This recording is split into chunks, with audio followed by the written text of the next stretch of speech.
Hello everyone, welcome back to my channel, or welcome if you are new. My name is Shannon. I do weekly vlogs, travel vlogs when we can, which we can now. We've done a couple, but we've got lots more coming up. Just lifestyle, motherhood type stuff.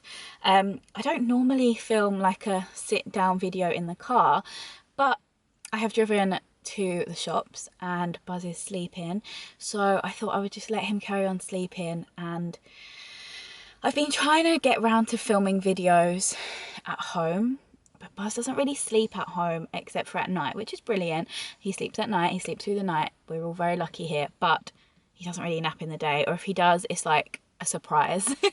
So then it makes it hard to be kind of thinking of making a video. Anyway, this is very random and not planned, but today is the anniversary of my mum passing away. She passed away on the 22nd of June 2006, so it's been 15 years, which blows my mind that like 15 years, that is such a long time. I was 12 when she passed away, so I don't remember lots and lots of her. We don't have any videos. I don't have very many photos. I don't have any voice recordings or anything like that. And I put something on my Instagram today, just a couple of pictures of us. If you don't already follow me on Instagram, I'll just pop it on the screen here. But I put a couple of photos that I do have, and yeah, I was just saying about how I don't have too much to kind of documented of her, you know. Back then, like 15 years ago, I don't know if Facebook was a thing, maybe it was, but I didn't have it, she didn't have it. Just social media and stuff wasn't a thing. I don't know if I had a video phone, I don't think I did. It's so much more accessible, everything now, isn't it? So basically I'd kind of just said, like, that's a big part of why I vlog, is because I want all of those memories, and not just for me, I want them for Buzz. Like, I've got this, it sounds very bleak, but I lost my mum when I was 12, and I lost my dad when I was, how old was I? 17, 18, I would say. He wasn't in my life, my dad. He left when I was about 6, so I didn't really know him. So I don't grieve for him in the same way. I think when you, obviously everyone's so different and circumstances are different and everything like that, but when you're without someone already, I feel like you've already grieved for them, like in a different way. So basically I lost both my parents very, very young, and they were young as well. They weren't old parents, and so I've always had it in my head that that could be in my genes and I might die young. I don't plan on going anywhere, but I feel like I'm jinxing it saying this. God, whew, paranoid. But anyway, vlogging for me is such a brilliant way to document my life, Ollie's life, Buzz's life, our family life together, any subsequent children we have, and they can watch this like in however many years time. My babies might watch this and they'll be able to see me and hear me and know how much I love them. So yeah, so basically I don't know really what the point in this video is, except for I had a couple of questions on my Instagram of people asking me, a couple of people asked for the story, like what actually happened, if I was okay to share it. So my mum got poorly when I was younger. I don't know like too much of the ins and outs. I've blocked it. I've had counselling and stuff over the last couple of years. I actually haven't had it for about a year now, but I was having counselling and it actually like opened up parts of my memory that I didn't have, like, and so I can remember things that I didn't remember before, which is good and bad, I guess. But I think like a coping mechanism that a lot of people do when they go through something traumatic or upsetting is to block things out, and I had done that subconsciously. I didn't go, right, I'm gonna block this out, it just happened. And so my memories of like the story and stuff might sound a bit vague, but that's because they are. So my mum was poorly for a couple of years. I actually lived in North London with my mum and my mum's boyfriend. And yeah, I remember being in year 6 and mum being poorly. And I had to leave year 6 early before the end of the term because we had to move back to southeast London, which is where we're from, because mum wanted to be with my brother and sister. I don't know how much I knew at the time. I don't know if I knew that that was because she was poorly and because she wanted to be back near family. She was a landlady, so we moved from one pub into another pub, and she continued to work right up until she couldn't anymore. She was such a hard worker. So yeah, we moved back to a pub in Orpington, which is where I'm from. And yeah, she was very lucky that through her job she had really good private healthcare. So she wasn't in NHS hospitals much. She was in one for a little bit, and I remember it not feeling very nice compared to what we were used to. At that age, I hadn't had any other experience of hospitals except for when I'd broken my arm when I was younger. And so the hostels that she had were really, really lovely. There was one in like Kensington type area, so you know, like where the Natural History Museum is and stuff like that. It was right near there, and it was super posh.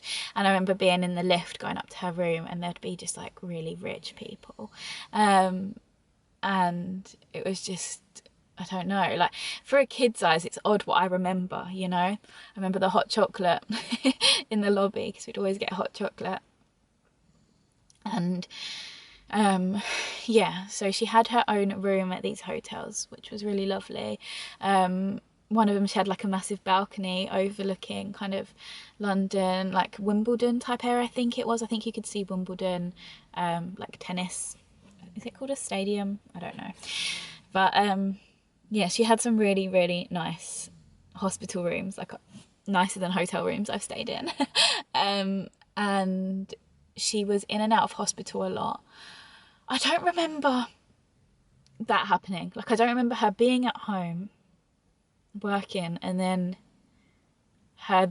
it being like, oh, she's in hospital now. Like, I don't remember how that happened. I don't remember being told. I'm sure I was. I'm not saying I didn't know. Like, obviously I did, because I would visit her. But I don't remember if it was ever like, I don't know. Obviously she was having treatment. She was having treatment in, she actually at one point was having treatment with a doctor on Harley Street. And from what I've been told and my memories of the time, he wasn't a very good doctor. Going back a bit, my mum had a lump and she had gone to the doctors, like just her normal GP, about it a couple of times. And they kept saying, it's a cyst, it will go on its own or whatever, it's nothing to worry about. And she kept going.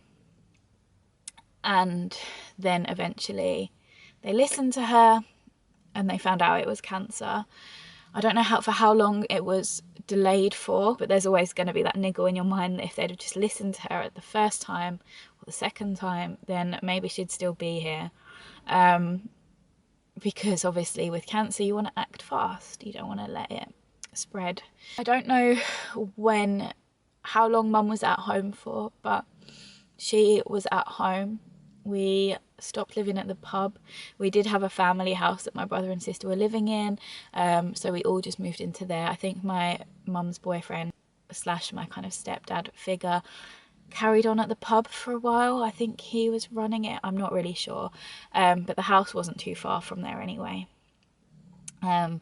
So my mum at this point wasn't very mobile. She had swollen up a lot, her legs. I think it was lymphedema it's called. Yeah, so her cancer was originally in one place and it had spread through her lymph nodes, I think. It's something to do with the fluids in your body. I'm clearly not very clued up on sciencey stuff, but basically her legs went huge.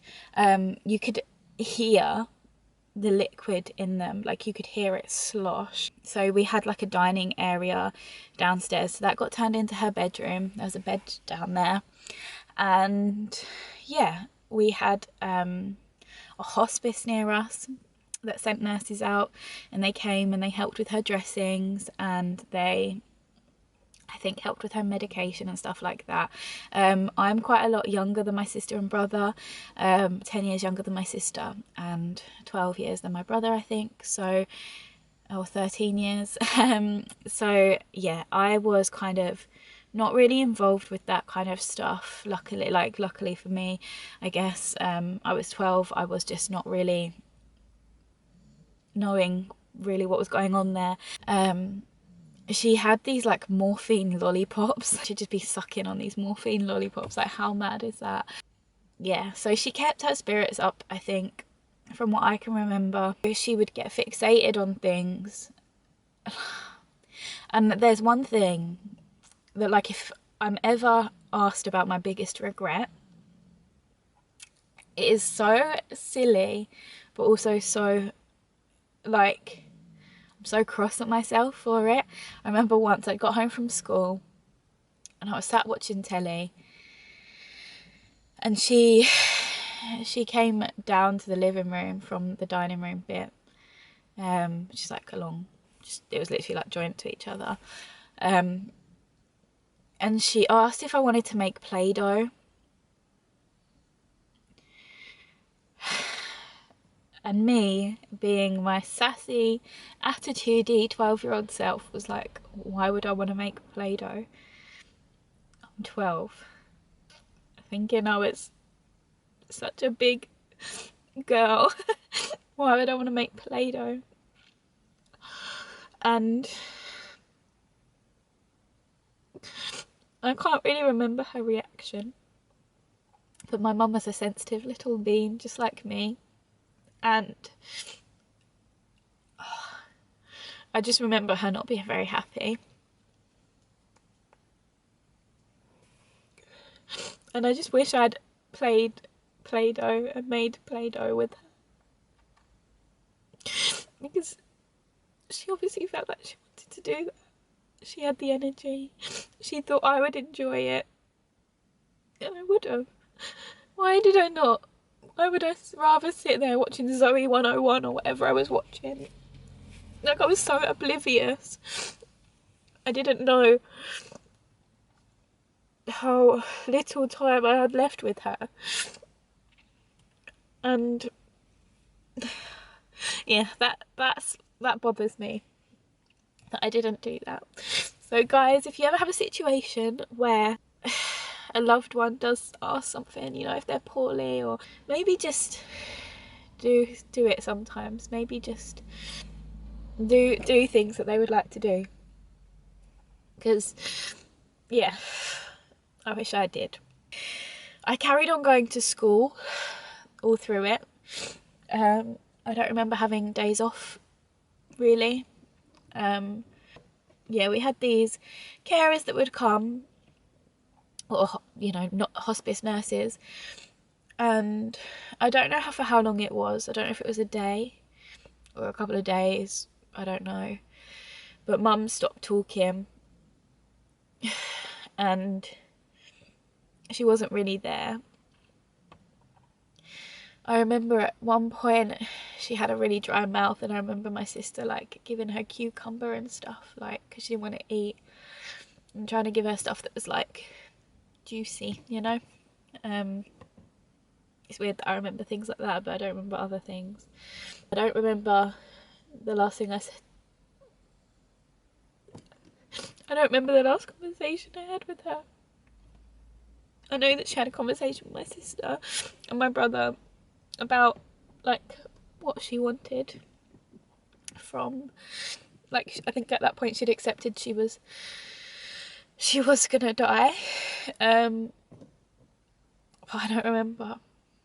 I wish I could. I really wish I could. I hope I told her I loved her. I wish I hadn't blocked that out, but I have. Mum was deteriorating, And I think there was a situation where, you know, my sister was told to come home because mum wasn't gonna last much longer. And I think it wasn't long after my sister got home that mum then passed away. So I think she waited, she wanted us all there. So yeah, I think that was on a Thursday, and then I think I was kind of back to school and stuff pretty quick. I think by the Monday, I don't really remember grieving for her at the time. I don't think I did. I think that's why I needed the counselling and stuff a lot later on, because I hadn't dealt with it. And yeah, I think I was offered it at the time through the hospice and maybe through school, but I didn't really know what it was, and I thought it was scary, and I didn't think I needed it, but I did. And I think obviously everyone is so different, and I am not in any position to tell anyone how they should be doing things, but I think if I were a parent or a caregiver, or if I could give one bit of advice to someone, I think I had a couple of questions from some of my followers on Instagram who are married into a relationship where they've got stepchildren who have lost a parent or something like that. I would say counselling is really, really good. It's really worth doing. Can be really tough to find the counsellor who is right for you.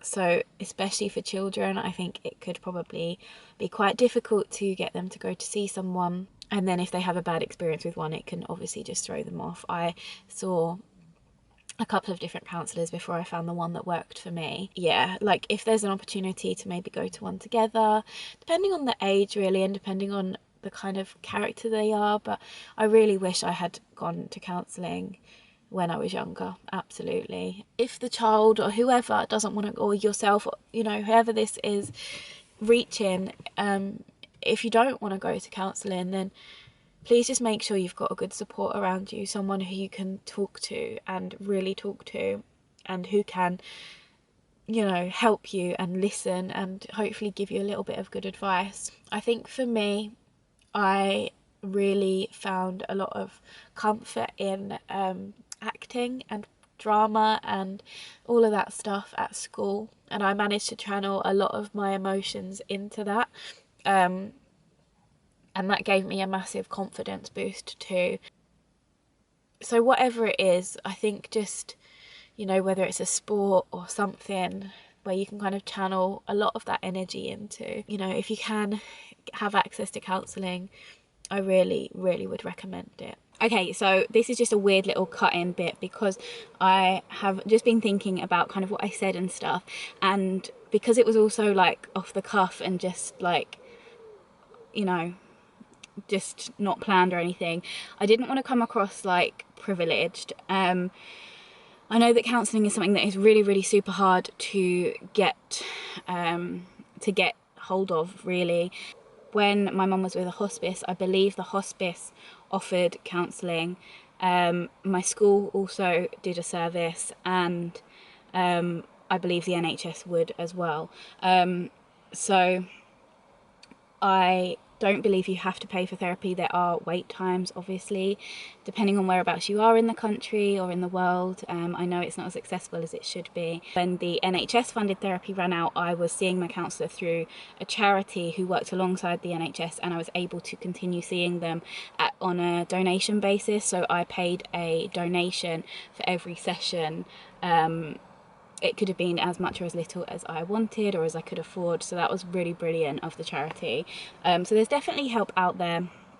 Don't think it's something that isn't possible for you if you can't afford to go private. It does, you know, come with a wait time, which is so frustrating. There definitely should be better services out there, but yeah, I just wanted to throw in that I didn't want to come across like it's super easy, because I know it's not. But you deserve to speak to someone if that's what you want to do. So yeah, just stick it out and get yourself on the waiting list and stuff like that. Something else I wanted to say is that I know I seem very preachy about counselling, and I really don't intend to come across that way. I really, really believe that it's helped me beyond what I would have thought I could have got from it. When I was younger, I remember just thinking, why do I need to speak to someone I don't know? What am I going to talk about? What's the point? And I think it's one of those things that you have to be ready, you have to be open to talking, otherwise the whole thing just will not feel right for you. But yeah, I think I will talk more about all of this stuff, maybe more with like a bit more of a plan. So yeah, I'll continue with the rest of the video. I had a couple of people ask me for advice on like what to say to someone who has lost someone, and I honestly don't know. For me, I think just knowing that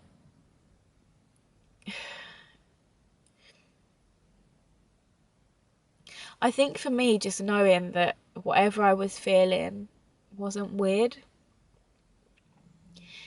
Whatever I was feeling was valid, and that you're allowed to feel happy. You're allowed to feel sad. And if you feel happy or if you feel sad, it doesn't mean you love that person you've lost any less or any more. It's just how you feel. At my mum's funeral, we all threw some flowers into the grave once she'd been like lowered down in her coffin, and everyone else, like, when I say everyone, I don't know if it was just me and my brother and my sister, I don't know if anyone else did it, but they just like gently like laid the flower and it like fell down all nice, and I just like threw it because I was an awkward little 12-year-old, and it like bounced off the sides of the walls, like not the walls, like the hole, before it like flopped down at the bottom. And some people might find that utterly disrespectful, I don't know, I know everyone's different, but for us, I didn't mean to do it, I was a child, but it lightened the mood and we laughed. I mean, we were standing there, the grave of my mum, as we can still see her coffin, and we laughed, and that's okay, like, because that's how we dealt with it, and her mum wouldn't have taken that badly. She would have liked to have seen us, you know, okay. And I'm not saying we were okay just because that happened, but I just think everyone deals with stuff so differently. What I'm trying to achieve from this video, except for just to talk about my story a bit, I guess for me it's like a bit cathartic, is that the word? A bit nice, a bit, you know, therapeutic. It's her anniversary and it just kind of feels right to talk about it today. I think for me, I'm someone who is very tuned in to everyone around me and their feelings, and I will quite often put mine at the bottom of the pile, or their feelings will rub off on me. But I'd say I'm probably different now to when I was a teenager and like pre-counselling, but I would be embarrassed or not really think I was like that worthy of saying how I was feeling. I didn't really feel like I had the space to talk about it in a non-judgmental way, I guess, or like I think that's what is brilliant about counselling, is that they're not involved. They don't know anyone involved. They didn't know your loved one who you've lost. They don't know you, and it's easier, or I found it easier, to talk and not feel judged and not feel like my grief was less important than someone else's. So I think just my advice would be to just be a listening ear. I share a birthday with my mum, so that's something which makes every birthday bittersweet. And I remember before having a birthday a couple of years after losing mum and feeling really, really sad. And I don't know if I came across ungrateful, or I don't know what happened, but I remember just being really sad. And I remember being told, we've never been sad on your birthday before, you've never found it a hard day before. So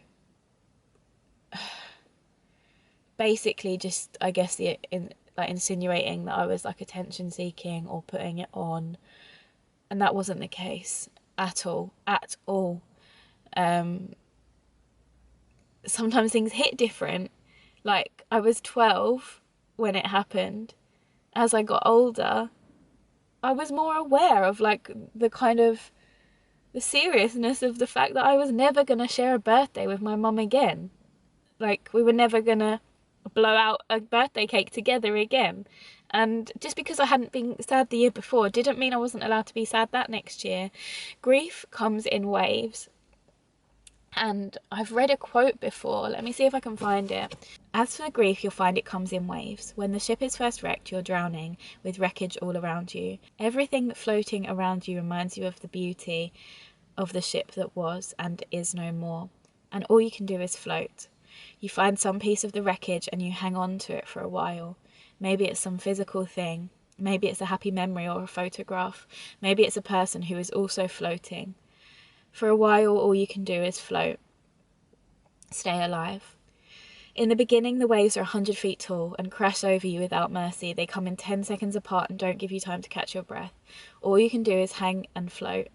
After a while, maybe weeks, maybe months, you'll find the waves are still 100 feet tall, but they come further apart. And when they come, they still crash all over you and wipe you out. But in between, you can breathe and you can function. You never know what's going to trigger the grief. It might be a song, a picture, a street intersection, the smell of a cup of coffee. It can be just about anything, and the wave comes crashing. But in between waves, there is life. Somewhere down the line, and it's different for everybody, you find that the waves are only 80 feet tall or 50 feet tall, and they still will come. They will come further apart. You can see them coming. An anniversary, a birthday, or a Christmas. You can see it coming for the most part, and you can prepare yourself. And when it washes over you, you know that somehow you will again come out of the other side, soaking wet, spluttering, still hanging on to some tiny piece of the wreckage, but you'll come out. Take it from an old guy, the waves never stop coming, and somehow you don't really want them to, but you learn that you'll survive them and that other waves will come, and you'll survive them too. If you're lucky, you'll have lots of scars from lots of waves, and lots of loves, and lots of shipwrecks. That is definitely how I feel now with the waves. Like, they do come less often and they're less intense, but they definitely do come, and I can prepare for them.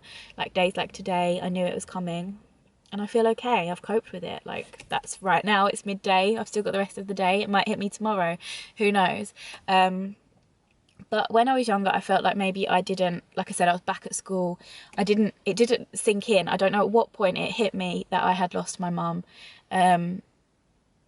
But yeah, like, please don't judge anyone around you if they seem okay one day and then they're not the next day. It doesn't mean that they're putting it on that next day. It doesn't mean that they weren't feeling it the day before. It doesn't mean anything. It just means that is how they're feeling, and that is valid, that is allowed. The camera just keeps getting too hot, but I just want to finish filming this before Buzzy wakes up, and I want to wake him up anyway. I want to get him out of his car seat. Basically, just be supportive. Just be tuned in to how they're feeling. If you don't know what to say, just say that. Say, I don't know what to say, but I love you. Or I don't know what to say, but I'm here for you.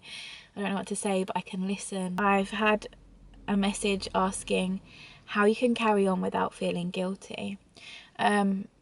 This for me isn't something that I felt as such, like, because I was young and I just didn't have that thought process. I feel like now, if I were to lose someone now, I would feel like that massively. But I think just think about yourself. Like, would you, if you were to pass away, would you want your loved ones to like not be able to carry on because they feel too guilty that they're here and you're not? Like, no, you would want them to be living their best lives, wouldn't you? Like, and I think, you know, obviously the people in our lives love us, and our loved ones, if they pass away, they don't want you to feel guilty. I say that. My mum definitely, if I wasn't sad on a day for her, she'd be annoyed. She'd be like, be sad about it, girl. Like, I want that, you know, where's my attention? Joking. Kind of. She definitely would have wanted it to be about her on these days. But yeah, just know that there's nothing you can do to change what has happened, and being guilty won't bring them back. You're only here for a short time. If anything, losing someone reminds you of how short life is and how little time we get here on this planet, and how we need to make it count. I think I want to do another video because I feel like I do have a bit more advice and a bit more that I could give on the subject. I don't know. Like I said, I'm not an expert. I'm just experienced. And I never would have thought of turning to YouTube when I was 12. I don't know how much YouTube was really around when I was 12.